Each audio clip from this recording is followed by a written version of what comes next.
한번 반갑게 인사하겠습니다. 잘 오셨습니다. 반갑습니다. 인사하겠습니다. 예배는 지금 이 예배는 온라인으로 계속 또 같이 병행해서 드릴 수 있고요. 수요 예배도 그렇게 드릴 수 있다는 거 기억하시면 좋겠습니다. 제가 보니까 이제 요즘에 한 이제 실시간 예배가 한 15분에서 20분 정도가 접속을 해서 드리는 거 보니까 뭐 혼자 드리는 분도 계시겠지만 2분 이상 드리는 분도 계시니까요. 많이 실시간 예배로 온라인 예배로 들으시는 것 같아요. 계속 이렇게 당분간은 지금 코로나 상황이 좀 더 확산될 것 같아요. 그동안은 이런 식으로 좀 계속 진행을 하도록 하겠습니다. 여러분이 상황에 따라서 하셔도 어 뭐 특별한 문제는 없으니까 일단 그렇게 하겠습니다.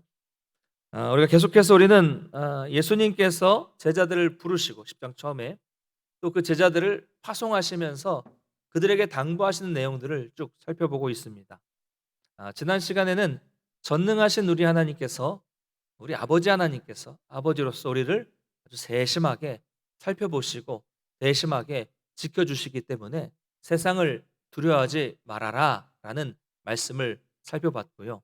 오늘은 이제 이 제자를 부르시고 파송하시는 내용에 대한 전체적인 결론적인 말씀을 하고 계십니다. 먼저 우리가 에베소서 2장 14절 말씀을 한번 읽어볼까요? 같이 읽겠습니다. 시작. 그는 우리의 우리의 화평이신지라 화평이신지라 돌로 돌로 하나를 만드사 원수된 것 곧 중간에 막힌 담을 자기 육체로 허시고. 아멘. 그는 우리의 화평이시다라고 말씀하고 있습니다. 예수님은 이 땅에 화평, 평화를 주러 오셨습니다. 예수님이 오신 곳에는 평화가 이루어졌어요. 그럼 한번 생각해 보겠습니다. 우리 역사 가운데 일제 강점기가 있었죠. 일제 강점기 때 일본 앞잡이와 그렇죠? 일본에 서 있었던 일본 앞잡이와 독립군이 함께 한자리에서 먹고 마시고 잠자고 생활하는 것, 같이 다니는 것이 가능했을까요? 어려운 질문입니까? 안 봐서 모르세요? 불가능하죠. 예. 일본 앞잡이와 독립군이 같이 생활한다는 것은 이건 있을 수 없는 일입니다. 그런데 예수님의 제자 중에는 뭐 말하자면 로마 앞잡이와 같은 친 로마 세력 마음을 가지고 있었던 세리 마태가 있었죠. 그런가 하면 정반대 성향인 독립군 같은 이 이스라엘의 이 민족 독립 해방을 위해서 싸웠던 열심당원이었던 시몬이 있었습니다. 이 두 사람이 전혀 이 극단적인 성향의 사람이 함께 먹고 마시면서 예수님을 따라다니면서 함께 생활을 했습니다. 이것은 어디에서도 볼 수 없는 그런 모습이죠. 그런데 예수 안에서는 이런 일이 가능합니다. 그러므로 예수님은 화평을 주시는 분이시죠. 그런데 오늘 본문에서 예수님은 주는 화평이신지라라고 이제 바울은 얘기를 했는데요. 예수님 오늘 본문에서 전혀 뜻밖의 말씀을 하고 계십니다. 34절을 한번 같이 읽어보겠습니다. 34절 같이 읽겠습니다. 시작. 내가 내가 세상에 세상에 화평을 주러 화평을 온 주러 온 줄로 줄로 생각하지 생각하지 말라. 말라. 화평이 아니요 검을 주러 왔노라. 왔노라. 아멘. 자, 예수님은 세상에 화평이 아니라 검을 주러 오셨다라고 말씀합니다. 이게 잘 이해가 안 돼요. 검은 뭡니까? 분쟁, 분열, 다툼, 싸움 이런 걸 말하는 겁니다. 이게 무슨 의미일까요? 왜 이런 말씀을 하셨을까요? 여러분 먼저 우리는요. 예수 그리스도의 복음 안에 있을 때에는 어떤 지역이라든가 국적이라든가 정치 이념, 뭐 나이, 뭐 인종 이런 것들을 다 초월해서 예수 그리스도라는 이름 안에서 정말 평화를 이루며 살 수 있습니다. 그렇잖아요. 우리도 지금 그래요. 우리도 예수님을 믿는 믿음 하나 때문에 서로 이렇게 다른 성향과 다른 성격과 다른 이 배경을 가지고 있는 분들이 지금 다 같이 이 자리에 모여 있는 겁니다. 다 다르지만 예수 그리스도라는 이 믿음 하나로 다 같이 모여서 평화를 이루며 우리가 이렇게 지내고 있는 거예요. 자, 그런데 반대로 예수님을 믿지 않는 사람들과 우리가 함께 한다면 어떻게 될까요? 이건 결코 이거 쉬운 일이 아닙니다. 그때는 이 평화가 사라져요. 우리가 불신자들과 함께 복음 이야기를 하고 뭐 어떤 신앙 이야기를 하고 예수님 이야기를 하고 성경 이야기를 하면 세상 사람들은 우리를 반대합니다. 우리를 싫어하고요. 이렇게 되는 거예요. 이게 바로 복음이 가진 어떤 특징이라고 말씀을 드릴 수 있습니다.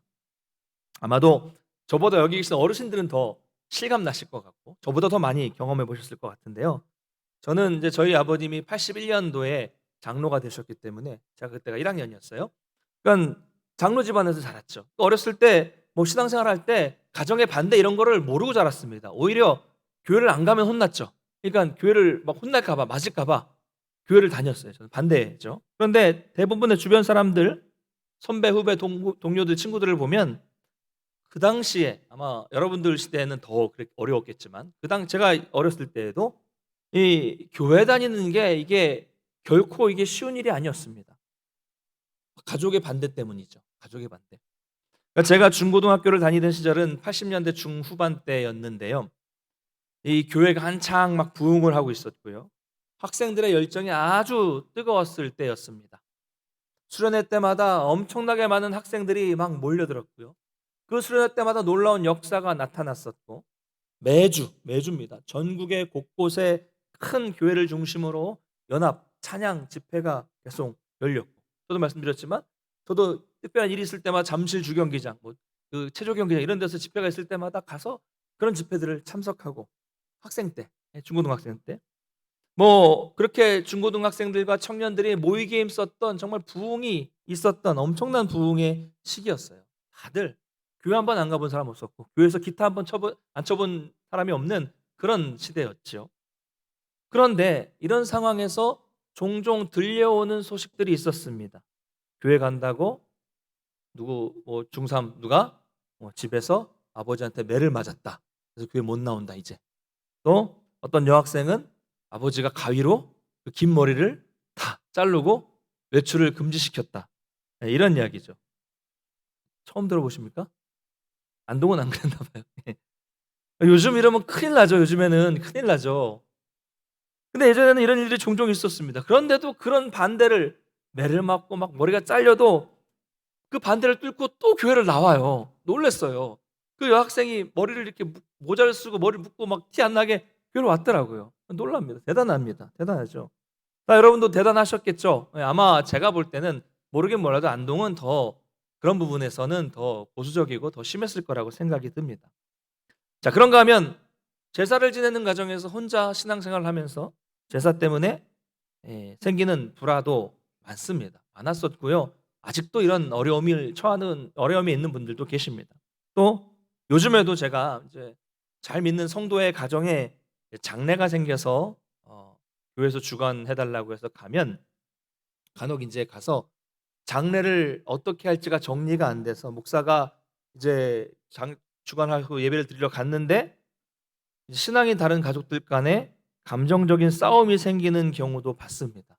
그래서 그래, 예배는 드려라, 인정해 줄게, 예배 드리는 건 막지 않을게. 그런데 내 손님이 오시면 나는 향을 피우고 내가 하는 내 방식대로 하겠다, 섞어서 하겠다는 거죠. 이런 막 문제가 생기는 경우도 있었습니다. 그런가 하면 또 결혼식도 이런 경우가 있죠. 뭐 예배로 해야 되느냐, 뭐 그냥 해야 되느냐, 또 예배 비스무리하게 뭐 해야 되느냐, 뭐 주례는 또 누가 해야 되느냐, 뭐 이런 것들 때문에 다툼이 생기는 경우도 있습니다. 아마 직간접적으로 다 이런 경우들을 경험해 보셨으리라 생각이 듭니다. 그럼 그럴 때 어떻게 됩니까? 어려운 문제죠. 그때 지혜롭게 해야 돼요. 근데 뭐가 지혜로운 거냐? 이거는 뭐 다 상황이 다르기 때문에, 물론 기준은 있어요. 기준이 있지만 여러 가지 상황이 다르기 때문에 나중에 또 기회가 되면 또 말씀을 드리겠습니다. 어쨌든 우리는 이미 여기 계신 모든 분들은 신앙으로 인해 생기는 여러 가지 어려운 문제들, 특별히 가정과 가까운 사람들로 인해 생기는 문제들을 경험해 보셨을 겁니다. 그래서 이 말씀이 뭔지 대충은 그래도 아실 거라고 생각이 들어요. 자, 여러분, 그렇다고 해서 이 말씀이 신앙생활을 하면 가족들과 문제가 생기니까 가족들과 좀 떨어져 있어야 하고 가족을 떠나서 따로 살아야 된다, 뭐 이런 말씀은 아닙니다. 어떤 이단에서는요, 종교 성향이 다름으로 저는 이 집안에 있을 수 없습니다, 이렇게 쪽지 써놓고 가출을 하는 청년들이 많이 있어요. 정말 말도 안 되는 성경이죠. 여러분, 성경은요, 기독교는 어떤 종교보다도 부모 공경을 강조하는 종교입니다. 금요일에도 잠깐 말씀을 드렸는데요. 부모를 공경하라 해서 이 공경이라는 말은 히브리어로 무겁게 여긴다는 뜻을 가지고 있습니다. 무겁게 여긴다. 원어 속에 무겁게 여긴다는 뜻을 가지고 있습니다. 그러므로 부모를 공경하라라고 했을 때 이 공경하라는 말은 부모님을 가볍게 무시하고 가볍게 여기지 말고 마치 하나님을 경외하는 것처럼 아주 무겁게 여겨라라는 것이 부모를 공경하라는 말의 의미입니다. 성경은 부모 공경과 순종을 아주 많이 강조하고 있습니다. 그러므로 우리가 이 말씀을 오해해서는 안 됩니다. 여기서는요, 우선순위를 말하고 있는 거예요.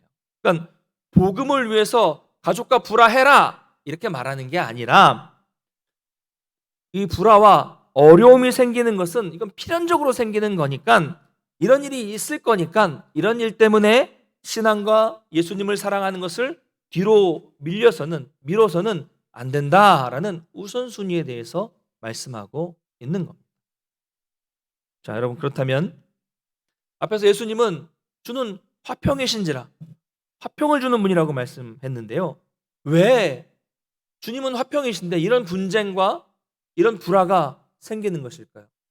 불화가 생기는 이유가 무엇일까요? 그 이유를 좀 생각해 볼 필요가 있습니다. 여러분, 먼저 예수님은 우리의 화평이다라고 했을 때 이 화평이라는 것이 과연 뭔가를 생각해 볼 필요가 있어요. 우리는요, 보통 화평이다, 평화다라고 말하면 사람들 사이의 화평을 말합니다. 이 사람과 이 사람 사이의 이 화평을 생각합니다. 그렇죠? 그런데요, 여러분, 성경이 말하는 예수님이 주시는 화평은 궁극적으로 그런 의미를 말하는 것이 아닙니다. 그러면 무슨 화평을 말하는 것일까요? 성경이 말하는 화평은 하나님과 죄인된 우리 인간 사이의 화평을 말하는 것입니다. 이것이 예수님이 이 땅에 오신 가장 궁극적인 목적입니다. 그러면 여러분, 무엇을 통해서 하나님과 인간 사이에 화평을 주셨습니까? 무엇을 통해서? 바로 그것은 늘 이 강단에서 반복적으로 매주 말하는 것 뭡니까? 바로 예수 그리스도의 십자가를 통해서죠. 그 십자가를 통해서 하나님과 이 죄인된 인간 사이가 화평하게 된 것입니다. 이게 복음이죠. 그러므로 이 십자가와 복음을 받아들이는 사람은 하나님과의 진정한 화평을 누리게 되는 것입니다. 할렐루야. 듣고 계시죠? 벽 하나가 꽤 멀게 느껴집니다. 그러나 이 십자가와 이 복음을 받아들이지 않는 사람은 어떻게 됩니까? 하나님과 멀어지는 거예요. 그들은 이 하나님이 주신 화평을 스스로 거부하는 거죠. 거절하는 것입니다. 그런 사람들과 우리가 대화를 하면 대화가 됩니까? 안 됩니까? 대화가 돼요? 안 돼요? 어려운 질문입니까? 성경을 믿지 않고 십자가를 의도적으로 거절하고 거부하고 기독교인들을 어리석다고 생각하는데 그들과 대화가 될까요? 안 되죠. 여러분 잘 아시잖아요. 아시지 않습니까? 뭐 세상 사람들이 쓰는 용어와 우리가 쓰는 용어 자체 다르죠. 우리는 어떤 이야기를 합니까? 주일성수, 뭐 십자가, 예수 그리스도, 하나님의 말씀, 성경, 창조, 죽음, 부활 뭐 이런 것들을 말하는데 이게 어떻게 세상과 이게 말이 통하겠습니까? 제가 이제 2000년대 초반부터 아주 오랫동안 이용하고 있는 인터넷 사이트가 있고요. 게시판이 있습니다. 그 인터넷 사이트를 가게 된 이유는 전자기기 때문이었어요. 요즘에는 이제 스마트폰 안에 다 들어가 있지만 예전에 저는 이제 뭘 썼냐면 PDA를 썼어요. PDA 아시죠? 예전에 있었던 PDA 뭐 고가의 제품이고 근데 이제 한국에는 정보가 없기 때문에 그 정보 공유를 위해서 그 이제 인터넷 사이트를 이용을 했었습니다. 이제 지금 그때 당시 20대, 30대였던 분들이 다 40대, 50대 그 순 아저씨들만 다 모여 있어요. 그 사이트에는 지금도. 근데 게시판 분위기가 공격적이지 않고 또 배려해 주는 분위기라서 그냥 편하게 들어가서 정보를 공유를 하고 읽고 합니다. 다른 사람들이 글을 쓰면 뭐 다른 데처럼 막 악플을 달거나 욕을 하지 않고요. 조심스럽게 이제 나이도 있고 뭐 그러니까 존중해 주면서 대화를 하고 또 각계각층의 뭐 의사도 있고 그중에는 이제 밝히진 않지만 목사님들도 계시는 것 같고 또 변호사도 있고 뭐 이런 분들이 이제 있다 보니까 많은 여러 가지 일상생활의 정보도 얻을 수가 있습니다. 자, 그렇게 배려가 있는 곳인데도요. 이제 종교 이야기가 나오고 성경 이야기가 나오고 기독교 이야기만 나오면 마치 상어가 먹이를 물어뜯는 것처럼 득달같이 다 달려들어서 공격을 합니다. 성경 자체가 뭐 말도 안 되는 허구다. 하나님은 있기는 있냐. 이런 아예 우리가 생각하고 있는 기본 전제부터 다른 이야기들을 합니다. 그러면 거기에 이제 기독교인들이 이제 또 답을 달아요. 뭐 이렇다 저렇다 답을 달지만 저는 원래 글도 안 쓰지만 아무런 반론을 안 합니다. 왜 그럴까요? 대화가 안 되는 거예요. 성경을 우리는 하나님 말씀이라고 믿고 있는데 그 사람들은 성경은 그냥 누가 지어낸 소설이다라고 말하고 그 말도 안 되는 이야기를 믿는 기독교인들을 무지한 사람들이라고 말하는 사람들과 이게 말이 통하겠습니까? 전제가 안 되죠. 전제부터 말도 안 통하고요. 뭐 한두 줄 글로 설득할 수도 없고 이미 40대, 50대, 60대 동안 굳건하게 이 생각이 사로잡혀 있는 사람들에게 이 대화 자체가 안 되는 겁니다. 그냥 완전히 평행선이에요. 그런 곳에서 변호하면서 글을 쓴다는 것은 시간 낭비입니다. 여러분, 이게 세상이에요. 이런 게 세상입니다. 여러분, 아무에게나 성경 이야기를 한다고, 아무에게나 십자가를 이야기한다고 해서 다 되는 것이 아닙니다. 여러분, 아무나 은혜를 받는 것이 아니에요. 이런 면에서 보면 저와 여러분은 이미 하나님의 특별한 은혜를 입은 사람이라는 것을 여러분 믿으시기 바랍니다. 할렐루야. 아니, 어떻게 성경이 믿어져요? 이 사람들, 세상 사람들 아무리 읽어도 이거는 허구라고 말하는데 우리는 성경을 믿잖아요. 여러분, 어떻게 십자가, 죽으심과 부활이 믿어집니까? 이건 쉬운 문제가 아닙니다. 하나님의 특별한 은혜죠. 그러므로 하나님과의 평화를 누리는 것, 이것도 아무나 되는 게 아니에요. 은혜를 입은 사람만 되는 것입니다. 자, 이처럼 오늘 말씀의 의미는, 이 말씀의 의미는 제자가, 성도가, 복음을 전하는 사람이 이 세상 사람들과 화평하게 사는 것은 기본적으로 어렵다, 안 된다라는 말씀입니다. 이 말이 화평이 안 되니까 싸워라 이런 의미가 아니라 성도와 세상은 필연적으로 갈등이 있다는 의미입니다. 필연적이라는 거예요. 신앙생활 한다는 것은 그런 것입니다. 세상에서 편하게 사는 게 아니라 갈등이 생기는 게 신앙생활이에요. 신앙 때문에 가까운 사람들, 아주 가까운 사람들과도 신앙 때문에 문제가 생기고 분쟁이 생기는 것은 당연한 일이다라는 것을 말씀해주고 계시는 것이죠. 자, 여러분, 세상은 이래요. 완전히 우리가 다릅니다. 그런데도 이 세상 속에서 성도라는 사람이 이 세상 사람들과 평화를 누리고 화평을 누리고 살고 싶다라고 한다면 어떻게 해야 되겠습니까? 혹시 여러분 중에서도 나는 교회를 다니면서도 세상 사람들과 너무나도 잘 어울리고 있고 나는 세상 속에서 화평을 누리고 평화를 누리며 살고 있고 아주 편하게 지내고 있다, 이런 분이 혹시 계십니까? 아마도 그런 분이 계시다면 분명히 어느 선에선가 타협을 하셨을 것입니다. 그 사람들을 만났을 때 내가 신앙 얘기는 아예 안 한다거나 혹은 아예 애초에 기독교인, 그리스도인이라는 것을 숨긴다거나 혹은 자기가 가지고 있는 어떤 적당한 선에서 교회와 세상을 왔다 갔다 하는 경우일 수 있습니다. 사랑하는 성도 여러분, 우리는 어떤 마음속에 이런 유혹을 받을 때가 있어요. 신앙생활 하다 보면 마음속에 한 가지 유혹을 받을 때가 있습니다. 그 유혹이 뭡니까? 내가 정말 말씀대로 사는 온전한 삶, 성도의 삶을 살면서 이 세상과 멀어질 것인가? 단절될 것인가? 아니면 신앙생활 하면서도 세상 속에서 좀 인정받고 세상 사람들과 화평한 삶을 즐겁게 살 것인가? 뭐 이런 유혹이 생길 때가 있어요. 저도 그랬거든요. 저도 그랬습니다.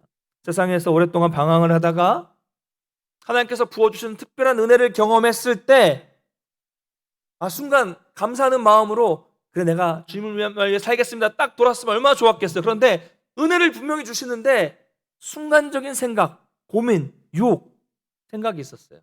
뭐였습니까? 뭐였는지 아십니까? 야, 이제 그래, 은혜는 좋은데 이제부터 이걸 다 끊어야 되나? 끊어야 될 것인가? 그냥 교회도 다니면서 적당히 세상 친구들과 술도 마시고 유흥도 즐기며 살면 좋을 것 같은데 안 될까 그건? 정말 내가 이 좋은 걸 다 끊어버리면 도대체 무슨 낙으로 살 수 있을까? 곰곰이 생각해 보니까 이걸 끊어버리면 재미없겠는데? 신앙생활 이거 참 재미없겠는데? 은혜를 받으면서도 그런 생각을, 그런 유혹을 받았다니까요. 여러분에게는 뭐 그게 별일이냐라고 생각하시는 분도 여기 많이 계실 거라 생각되지만 여러분, 저는요 그때 진짜 세상이 무너지는 것처럼 아주 심각하게 걱정을 했습니다. 심각한 걱정을 했습니다. 내가 이거 맞는가? 가야 될까? 막 이런 걱정을 했습니다. 그리고 한동안 타협을 했죠. 타협을 했어요. 계속 세상과 어울렸습니다. 그러다가 다시 하나님께 된통 혼나고 나서야 정신을 차렸어요. 여러분 이렇게 된다는 거예요. 그래서 예수님은 말씀하십니다. 그래서 38절과 39절을 한번 같이 읽어보겠습니다. 38절, 39절 같이 읽겠습니다. 시작. 또 자기 십자가를 지고 나를 따르지 않는 자도 내게 합당하지 아니하리라. 자기 목숨을 얻는 자는 잃을 것이요 나를 위하여 자기 목숨을 잃는 자는 얻으리라. 아멘. 사랑하는 성도 여러분, 우리는요, 우리 성도를 하면 참된 성도는 우리 가운데 생기는 그런 마음, 즉 세상과 가까워지고 싶은 마음, 세상과 타협해서 세상과 화평하게 지내고 싶은 이런 마음들을 없애야 합니다. 왜요? 성도는요, 제자는요, 이 땅에서 치러야 할 대가가 있기 때문입니다. 계속 말씀드렸죠. 바로 자기 십자가입니다. 십자가. 여러분, 십자가가 뭐예요? 십자가가 뭡니까? 유대인들에게는 아주 끔찍한 형벌이었습니다. 사형수가 아주 무거운 아주 큰 십자가를 짊어지고 처형장 저 언덕까지 그 먼 길을 비틀비틀거리면서 그 무거운 십자가를 지고서 간신히 걸어가는 모습을 모든 유대인들은 너무나도 잘 알고 있었습니다. 저도 예전에 수련회에서 정말 사람이 달릴 수 있는 큰 십자가를 만들어서 접었는데요. 이거 산 올라가는 거 정말 어려운 일이에요. 쉬운 일이 아니에요. 엄청 무거운 거잖아요. 근데 자기가 달려야 할 그 십자가를 이 지친 몸으로 끌고 올라가는 거잖아요. 여러분 이게 목적이 있습니까? 그 최후 목적이 있어요?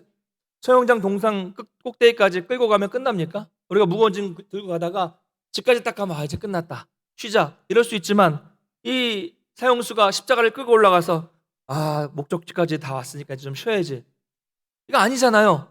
그렇게 어렵게 끌고 간 십자가에 뭐 해야 돼요? 자기가 달려 죽어야 돼요.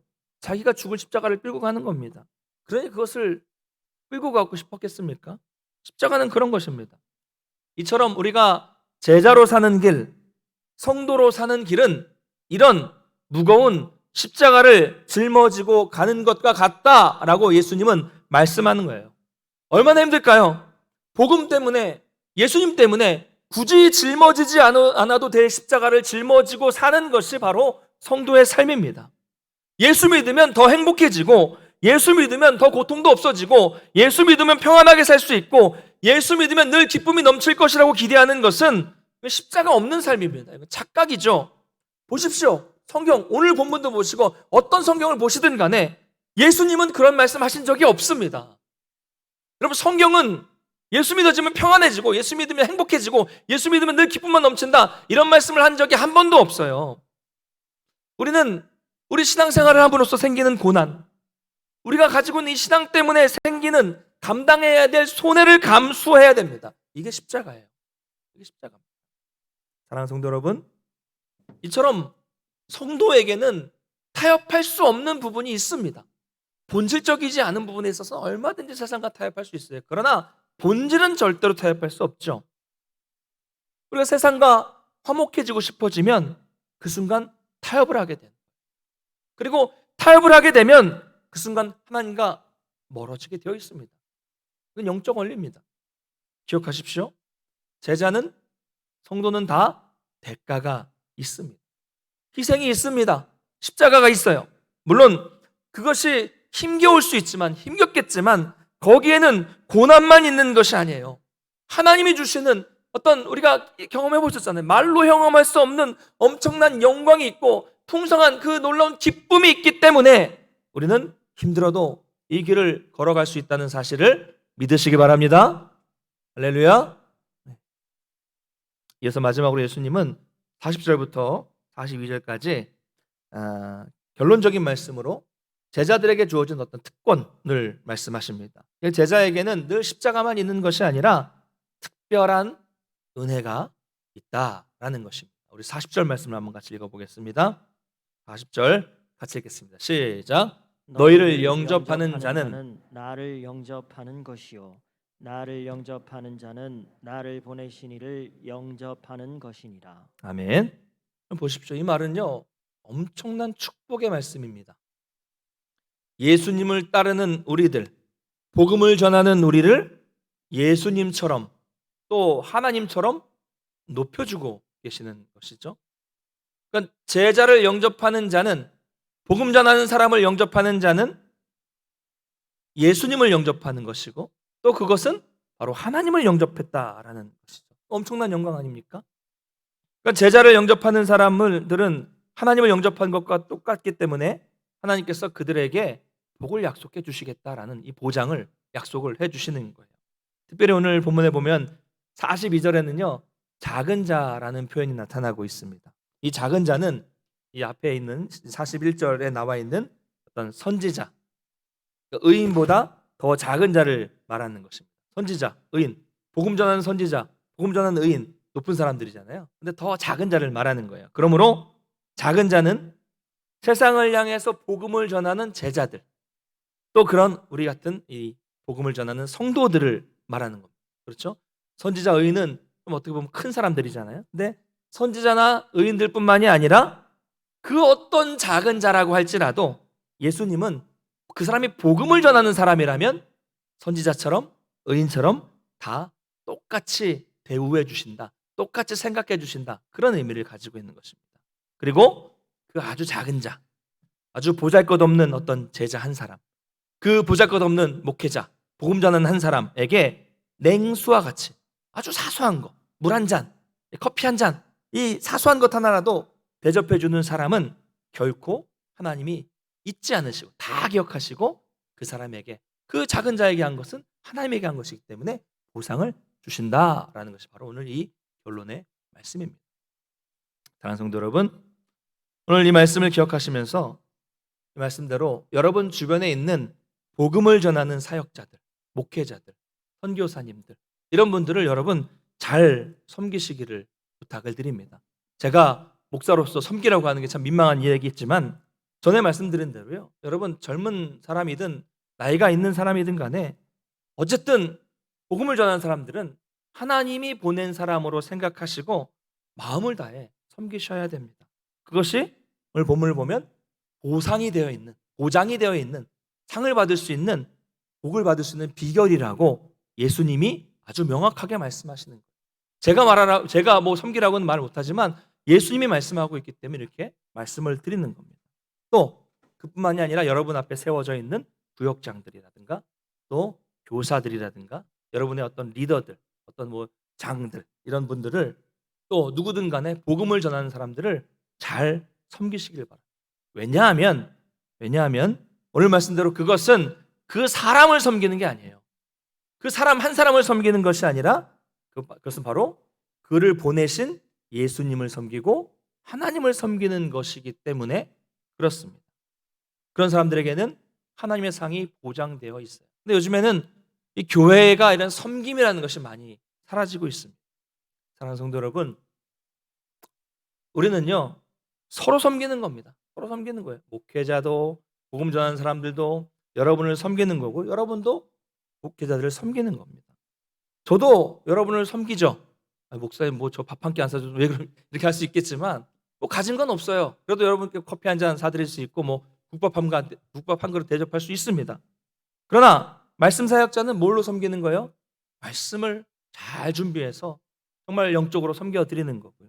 또 기도를 통해서 좀 가정을 위해서 기도하면서 기도로 최선을 다해 섬기는 거죠. 그게 저의, 우리 목사님들의 일입니다. 이게 뭐 별거 아닌 것 같지만 상당히 어떻게 보면서 좀 저로서는 되게 힘겨운 일이고요. 되게 힘든 일이에요. 한 주 한 주 하루하루 이 어떤 이 기도하면서 이 영적인 것들을 잘 지켜나가는 것 자체가 쉽지 않고요. 또 우리 성도님들을 만날 때마다 말 한마디, 표현 하나에 상처받지 않도록 정말 조심하고 있고요. 또 성도님들을 위해서 기도할 때면 여러분이 어떻게 보실지 모르겠지만 여러분 보시는 것보다 훨씬 더 어떤 영적인 부담감을 가지고 정말 세밀하게 기도하고 간절함으로 기도하고 있습니다. 기도 부탁을 받았을 때 늘 궁금해요. 기도가 응답은 됐는지, 또 뭐 이 상황이 좀 바뀐 게 있는지, 어떻게 다르게 기도를 해야 되는지, 뭐 회복은 되셨는지, 더 안 좋아지시지 않으셨는지 막 노심초사하면서 혹시라도 먼저 연락을 드리면 또 부담 갖지 않으실지 막 그러면서 막 그러고 있어요. 그러고 있습니다. 그래서 어떤 분들은요 기도 요청을 하시고 상황은 바뀌었는데 그냥 가만히 계셔서 저는 계속 그 기도를 한 적도 있었습니다. 예를 들면 이런 거예요. 어떤 형제가 목사님 이제 제가 한 달 후에 이제 중요한 시험을 봅니다. 기도해 주세요. 막 열심히 막 기도를 해요. 막 중간에 막 전화하기는 좀 그렇고 어떻게 잘 돼 계속 전화하기도 그렇잖아요. 그래서 계속 열심히 이 형제가 시험 잘 볼 수 있도록 공부 잘할 수 있도록 뭐 지혜 주시고 체력 뭐 컨디션 잘 조를 계속 기도를 합니다. 그래서 한 몇 주 있다가 전화했어요. 형제에게 전화했습니다. 어떻게 좀 준비는 잘 되고 있어요? 했더니 아 목사님 아직도 기도하셨어요? 저 시험 포기하고 취업했는데 뭐 이렇게 이런 경우들이 있다니까요. 네, 있습니다. 네, 여러분 기도 요청하시면 꼭 뭐가 바뀌었든가 뭐 이렇게 해결이 되면 꼭 다시 말씀해 주십시오. 네, 계속 그거 가지고 기도하지 않도록. 어쨌든 그렇습니다. 저는 목회자들은 우리 부목사님들도 이런 걸로 여러분들을 섬기는 거죠. 그런가 하면 성도님들도 최선을 다해서 할 수 있는 한 기도를 통해서 섬기고 또 재능이 있는 분들은 또 재능을 통해서 교회와 목회자들을 섬겨주시고 또 아니면 물질이 있는 분들은 물질로 섬겨주시고 각자 가진 것들로 이렇게 서로 섬기는 겁니다. 자기가 할 수 있는 것들로 서로를 섬기는 거죠. 섬기는 방식은 달라도 목적은 같습니다. 오직 하나님의 나라와 영광을 위해서 서로 섬기는 것. 그런 말씀 맺겠습니다. 제가 존경하는 목사님이 계세요. 이제 개척을 제가 이제 전사 때부터 같이 사역을 했는데 개척을 해서 이제 또 부흥을 해서 건강한 교회 한 3년 4년 만에 한 300명 넘는 교회를 딱 이제 안정되게 하셨는데 건강상 이제 후임에게 물려주시고 이제 목회는 그만두시고 전국의 이 어려운 교회를 돕는 사역을 하고 계십니다. 그래서 저도 그 안에 이제 후원을 하고 있지만 이 저희 교회는 해당 사항이 없어요. 왜냐하면 저희 교회는 그 모임 안에 미자립 교회들이 있는 곳에서는 저희 교회 정도는 초대형 교회이기 때문에 해당 사항은 없는데 어쨌든 그 전국의 미자립 교회들을 다 일일이 돌아다니면서 목회자들을 위로해 주시고 그 가정을 섬기시고 또 막 상가에 있는 그런 교회들 요즘에 코로나 때 얼마나 힘들었겠습니까? 그런 교회들마다 후원 받으셔서 또 후원금을 전달해 주시고 전국으로 흩어서 다니면서 혼자 그 일을 다 하십니다. 그리고 교회마다 가셔서 또 식사도 대접해 주시고 목회자들 또 이제 방역 자격증도 따셔서 막 교회마다 어려운 교회들 가서 또 방역도 직접 손수해 주시고 또 여기저기 들어온 후원 물품들 선물도 또 다 전달해 주시고 교회마다 필요한 물품이 있으면 이 교회에서 에어컨이 남으면 저 교회로 옮겨다 주시고 뭐 이렇게 의자가 남으면 저기 옮겨 주시고 이런 것들을 쭉 역할을 하고 소개하는 이런 사역들을 하십니다. 그런데 이렇게 말씀하세요. 나는 그냥 여러 교회를 연결해 주는 것뿐이다. 나는 그냥 받은 것을 그냥 그대로 이렇게 흘려보내는 내가 나를 통해서 이렇게 흘려보내는 흐르도록 만드는 역할을 할 뿐이다 하시면서 후원받은 것들을 그대로 투명하게 공개하시고 그것을 다 그대로 그냥 흘려보내고 계십니다. 근데 여러분 이게 작은 모임으로 시작됐는데 엄청난 역사가 그 안에서 일어난다는 엄청난 하나님의 일하심이 보인다는 겁니다. 눈으로 보입니다. 하나님께서 그 목사님과 가정과 자녀들에게 복을 주시는 것은 물론 그 목회자들을 미자립 교회를 섬기는 이 선교회가 점점 더 커지고 그 속에서 넘치는 풍성해지는 은혜를 경험하게 되고 거기 속한 미자립 교회마다 놀랍게 부족한 것들이 채워지는 역사가 너무나도 놀랍게 일어나고 있습니다. 여러분 이 일은 현재 진행형입니다. 이런 섬김, 목회자와 이 교회를 섬기는 것, 이 복은요 눈덩이처럼 불어납니다. 눈덩이처럼 불어나서 지금은 작은 모임으로 시작했다가 한 700명 정도가 모여 있는 어떤 회원들이 있는 목회자와 성도들이 있는 그런 모임이 되었습니다. 우리 목회 철학, 복된 만남 속에 행복이 넘쳐흐르는 교회. 이 목회 철학 역시 제가 그 목사님의 영향을 받아서 정립하게 된 목회의 철학이에요. 사랑하는 성도 여러분, 하나님은 지금도 일하십니다. 할렐루야. 그냥 이게 오래된 성경의 이야기가 아닙니다. 하나님은 지금도 살아계시고 우리와 함께 하시며 하나님은 일하세요. 문제는 우리가 그 원리를 모르는 게 문제예요. 모르는 게 문제입니다. 우리에게 받은 복을 흘려보내는 역할을 우리가 할 수 있어야 합니다. 여러분 바라기는 오늘 말씀 기억하시면서 여러분의 삶의 자리에서 신앙 때문에 생기는 그 십자가를 기꺼이 짊어지는 제자의 삶을 살아가시기를 주님의 이름으로 축원합니다. 또한 내가 그 제자로 살아가되 다른 제자들 또 나와 다른 제자들 복음을 전하는 목회자와 같은 그런 제자들 선교사 같은 사람들 여러분에 있는 구역장들 교사들, 리더들 이런 분들을 기쁨으로 잘 섬기심으로써 여러분이 하나님께 받은 복을 그런 쪽으로 흘려보내시기를 간절히 축원합니다. 여러분, 성경은 분명히 말씀하고 있습니다. 그것은 그 사람을 섬기는 것이 아니라 하나님을 섬기는 것이다 라고 말씀하고 있고요. 하나님은 하나님을 향해 섬기는 그 모든 것들을 아주 사소한 것 하나라도 다 기억해 주시고 오늘 말씀에 나타난 대로 상과 복을 보장해 주셨습니다. 풍성하게 베풀어 주실 것입니다. 바로 이것이 하나님의 약속된 복을 받아 누리는 원리입니다. 이 말씀 기억하시면서 이 땅에 제자로 살아가시면서 하나님이 주시는 이 놀라운 복, 특권을 받아 누리는 우리 모든 성도님 되시기를 주님의 이름으로 간절히 축원합니다. 다 같이 자리에서 일어나셔서 찬양하고 기도하겠습니다. 그 선하님의 고요히 감사여 그 놀라운 평화를 누리며 나 그대들과 함께 걸어가네. 나 그대들과 한 해를 여네. 지나간 허물 어둠의 날들이 무겁게 내 영혼 짓눌러도 오 주여 우릴 외면치 마시고 약속의 구원을 이루소서. 그 선한 힘이 우릴 감싸시니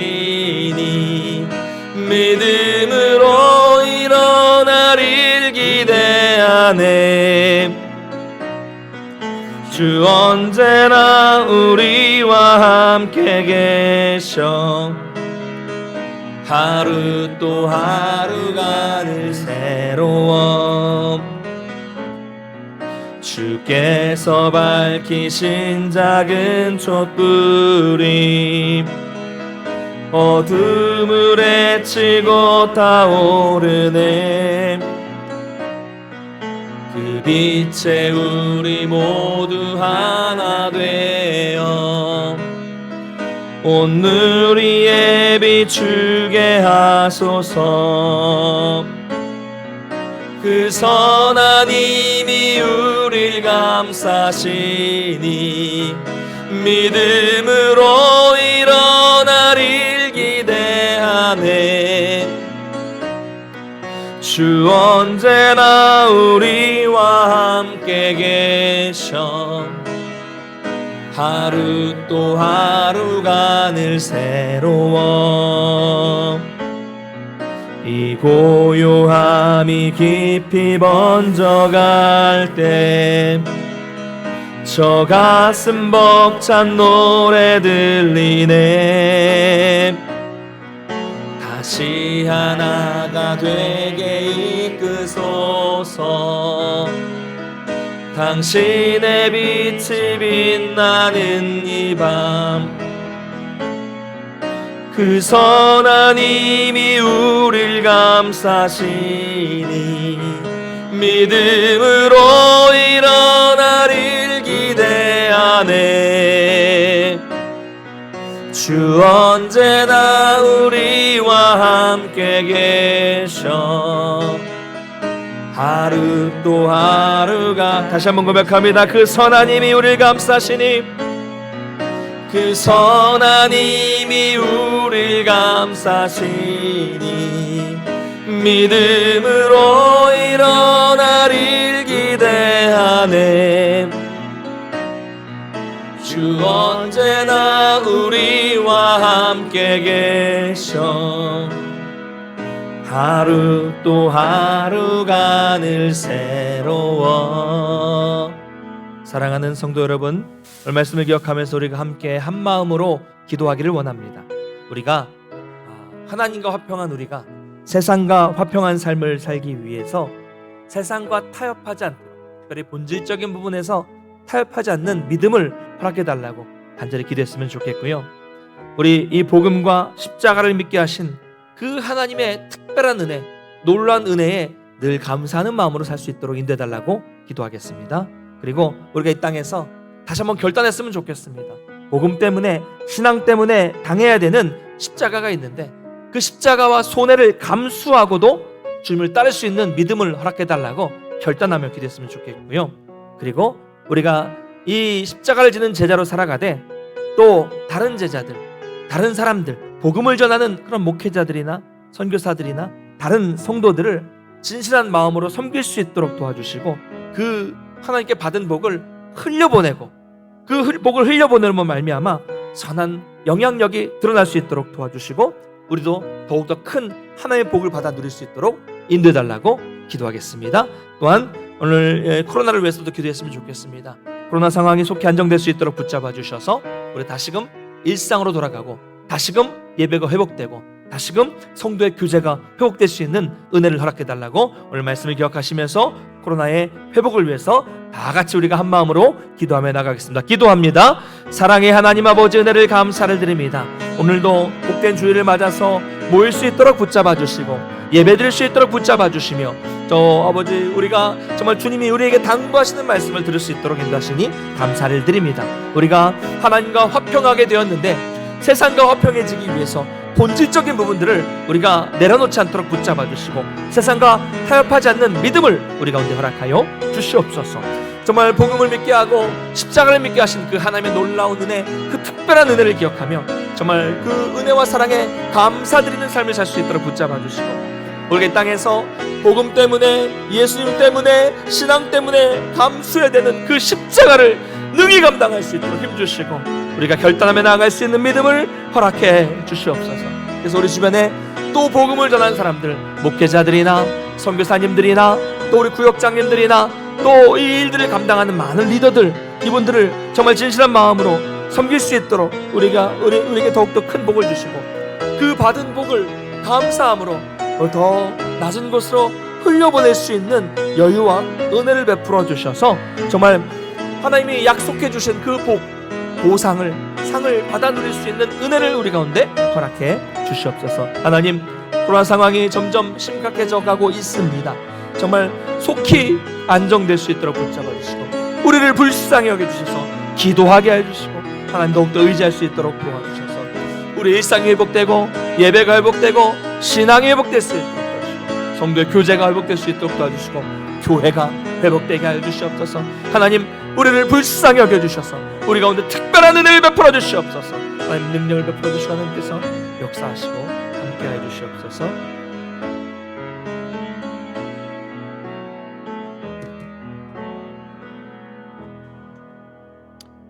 사랑의 하나님 아버지, 은혜를 감사를 드립니다. 오늘도 모여서 예배드리고 말씀 듣고 하나님의 음성을 들을 수 있도록 인도하시니 감사를 드립니다.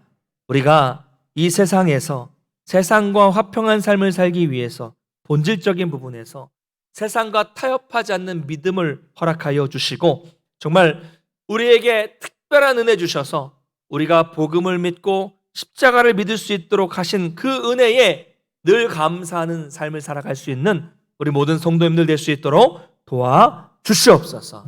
우리가 이 땅에서 제자로 산다는 것, 성도로 산다는 것이 쉽지 않은 일이라는 것을 다시 한번 깨닫게 됩니다.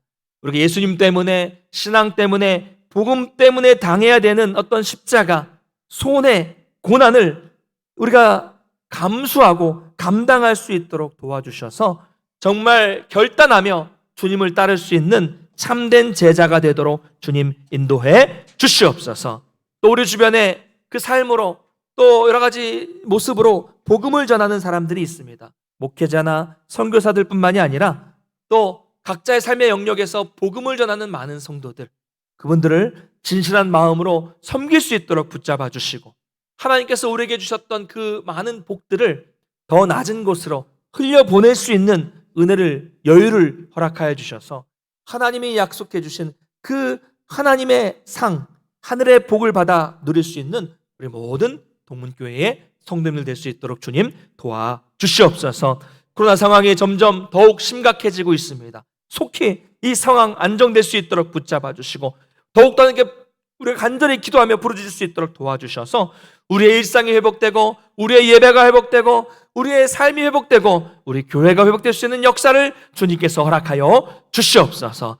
병상에 누워 계신 분들을 불쌍히 여겨주시고 속히 회복시켜 주시고 슬픔을 당한 가정 가운데 사람이 줄 수 없는, 세상이 줄 수 없는 하늘의 위로를 주님 허락하여 주시옵소서. 이제 돌아갑니다. 돌아가면 발걸음 지켜주시고 한 주간의 삶을 살아갈 때에도 이 세상 속에서 참된 제자로 살아가며 세상과 타협하지 않는 승리의 삶을 살 수 있도록 주님 인도해 주시고 보호해 주실 줄 믿사오며 사랑이 많으신 예수님의 이름으로 간절히 축복하며 기도드리옵나이다. 아멘. 이제는 우리 주 예수 그리스도의 은혜와 하나님 아버지의 크신 사랑하심과 성령님의 교통케 하시는 역사가 이 땅에서 참 제자로서 십자가를 감당하며 살고 더 낮은 곳으로 그 복을 흘려보내는 복된 삶, 섬기는 삶을 살기를 결단하는 모든 성도들 머리 위에, 가정과 생업과 자녀 위에, 죄 몸된 교회 위에 이제로부터 영원토록 함께 있을지어다.